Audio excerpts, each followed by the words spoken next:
ಕೋಲಾರ ತಾಲೂಕಿನ ಅಣ್ಣಿಹಳ್ಳಿ ಗ್ರಾಮ ಪಂಚಾಯಿತಿ ಕಚೇರಿಯಲ್ಲಿ ಪಿಡಿಒ ಸವಿತಾ ಮೇಲೆ ನಡೆದಿರುವ ಹಲ್ಲೆಯನ್ನ ಖಂಡಿಸಿ ಹಾಗೂ ಆರೋಪಿ ನಾಗರಾಜ್ ಬಂಧನಕ್ಕೆ ಒತ್ತಾಯಿಸಿ ಪಿಡಿಒಗಳ ಕ್ಷೇಮಾಭಿವೃದ್ಧಿ ಸಂಘ ನಗರದ ಜಿಲ್ಲಾ ಪಂಚಾಯಿತಿ ಕಚೇರಿ ಎದುರು ಧರಣಿ ನಡೆಸಿ ಜಿಲ್ಲಾ ಪಂಚಾಯಿತಿ ಉಪ ಕಾರ್ಯದರ್ಶಿ ರವಿರವರಿಗೆ ಮನವಿ ಸಲ್ಲಿಸಿತು. ಈ ವೇಳೆ ಮಾತನಾಡಿದ ಪಿಡಿಒಗಳ ಕ್ಷೇಮಾಭಿವೃದ್ಧಿ ಸಂಘದ ಅಧ್ಯಕ್ಷ ಮಹೇಶ್ ಕುಮಾರ್, ತಾಲೂಕಿನ ಅಣ್ಣಿಹಳ್ಳಿ ಗ್ರಾಮ ಪಂಚಾಯಿತಿ ಅಭಿವೃದ್ಧಿ ಅಧಿಕಾರಿ ಸವಿತಾ ಮೇಲೆ ಹಲ್ಲೆಗೆ ಯತ್ನಿಸಿ ಅವಾಚ್ಯ ಶಬ್ದಗಳಿಂದ ನಿಂದಿಸಿರುವ ಕ್ರಮವು ಖಂಡನೀಯವಾಗಿದ್ದು, ಕೂಡಲೇ ಆರೋಪಿ ವಿರುದ್ಧ ಕಾನೂನು ಕ್ರಮ ಕೈಗೊಳ್ಳಬೇಕು ಎಂದು ಒತ್ತಾಯಿಸಿದರು. ಅಣ್ಣಿಹಳ್ಳಿ ಗ್ರಾಮ ಪಂಚಾಯಿತಿ ಮಾಜಿ ಸದಸ್ಯ ಹಾಗೂ ಸೊಸೈಟಿ ಅಧ್ಯಕ್ಷ ಅಣ್ಣಿಹಳ್ಳಿ ನಾಗರಾಜ್ ಪಿಡಿಒ ಸವಿತಾ ವಿರುದ್ಧ ನಿಂದಿಸಿದ್ದ ಆರೋಪಿ ವಿರುದ್ಧ ತ್ವರಿತ ಕ್ರಮ ಕೈಗೊಳ್ಳುವುದಲ್ಲದೆ ಪಿಡಿಒಗೆ ಸೂಕ್ತವಾದ ಭದ್ರತೆ ಕಲ್ಪಿಸಬೇಕು ಎಂದು ಆಗ್ರಹಿಸಿದರು. ಕಾನೂನು ಹಾಗೂ ಸರ್ಕಾರದ ನಿಯಮಾನುಸಾರ ಕಾರ್ಯನಿರ್ವಹಿಸುತ್ತಿದ್ದ ಪಂಚಾಯಿತಿ ಅಭಿವೃದ್ಧಿ ಅಧಿಕಾರಿ ಮೇಲೆ ಏಕಾಏಕಿ ಹಲ್ಲೆ ಮಾಡಲು ಯತ್ನಿಸಿದ್ದಾನೆ. ಪಂಚಾಯಿತಿ ಅಭಿವೃದ್ಧಿ ಅಧಿಕಾರಿ ಹಾಗೂ ಕಾರ್ಯದರ್ಶಿಗಳ ಮೇಲೆ ಹಲ್ಲೆ ಪ್ರಕರಣಗಳು ಆಗಾಗ್ಗೆ ನಡೆಯುತ್ತಲೇ ಇವೆ. ಅನೇಕ ಪಂಚಾಯಿತಿಗಳಲ್ಲಿ ಜನಪ್ರತಿನಿಧಿಗಳ ದಬ್ಬಾಳಿಕೆ, ದೌರ್ಜನ್ಯಗಳು ಹಾಗೂ ಅಸಭ್ಯ ರೀತಿಯಲ್ಲಿ ವರ್ತನೆ ಮಾಡುವುದು, ಅಗೌರವ ತೋರುವುದು ಹೀಗೆ ಅನೇಕ ಅಹಿತಕರ ಘಟನೆಗಳು ನಡೆಯುತ್ತಲೇ ಇವೆ. ಇದರಿಂದಾಗಿ ನಿತ್ಯ ಆತಂಕದಲ್ಲಿಯೇ ಕೆಲಸ ಮಾಡುವ ಸ್ಥಿತಿ ನಿರ್ಮಾಣವಾಗಿದೆ. ಪಿಡಿಒಗಳ ಕೆಲಸದ ಮೇಲೆ ಅನಗತ್ಯ ಹಸ್ತಕ್ಷೇಪ, ಅಡ್ಡಿಪಡಿಸುವುದು ಹೀಗೆ ನಡೆದುಕೊಳ್ಳುವುದರಿಂದ ಕೆಲಸ ಮಾಡುವುದು ತುಂಬಾ ಕಷ್ಟವಾಗುತ್ತಿದೆ.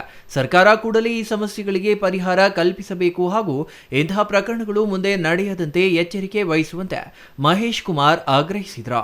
ಕೋಲಾರ ತಾಲೂಕು ಅಣ್ಣಿಹಳ್ಳಿ ಗ್ರಾಮ ಪಂಚಾಯಿತಿ ಅಭಿವೃದ್ಧಿ ಅಧಿಕಾರಿ ಶ್ರೀಮತಿ ಸವಿತಾರವರ ಮೇಲೆ, ಅದೇ ಗ್ರಾಮ ಪಂಚಾಯಿತಿ ಮಾಜಿ ಅಧ್ಯಕ್ಷರಾದಂಥ ಹಾಗೂ ಮಾಜಿ ಸದಸ್ಯರು ನಾಗರಾಜ್ ಮತ್ತು ಅವರ ಸಂಗಡಿಗರು ಸೇರ್ಕೊಂಡು 20ನೇ ತಾರೀಕು ಹಲ್ಲೆ ಮಾಡಿ ಅವಾಚ್ಯ ಶಬ್ದಗಳಿಂದ ಅವರನ್ನು ನಿಂದಿಸಿ ಸರ್ಕಾರಿ ಕೆಲಸಕ್ಕೆ ಅಡ್ಡಿಪಡಿಸಿ ಮಾನಸಿಕ ಹಿಂಸೆ ನೀಡಿರ್ತಾರೆ.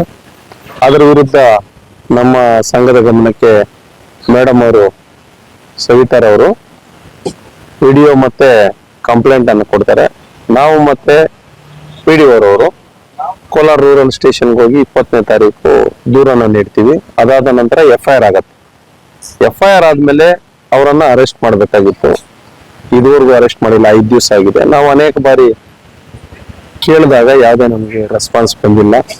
ಆಮೇಲೆ ನಮ್ಮ CO ಸಾಹೇಬರ ಗಮನಕ್ಕೆ ತಂದು ವಿಚಾರವನ್ನ ಈಗ ಪ್ರತಿಭಟನೆ ಮಾಡಿ, ಎಲ್ಲರೂ ಸಾಂಕೇತಿಕವಾಗಿ ಪ್ರತಿಭಟನೆ ಮಾಡಿ ಮಾನ್ಯ ಸಚಿವರ ಗಮನಕ್ಕೆ ಈ ರೀತಿಯಾಗಿದೆ. ಮಹಿಳಾ ಅಧಿಕಾರಿಗಳಿಗೆ ರಕ್ಷಣೆ ಇಲ್ಲಿ ಸಿಕ್ಕಿಲ್ಲ.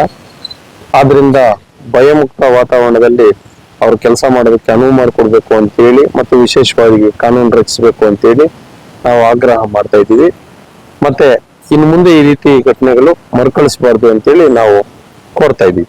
Eshwar, CTV news, Kolar.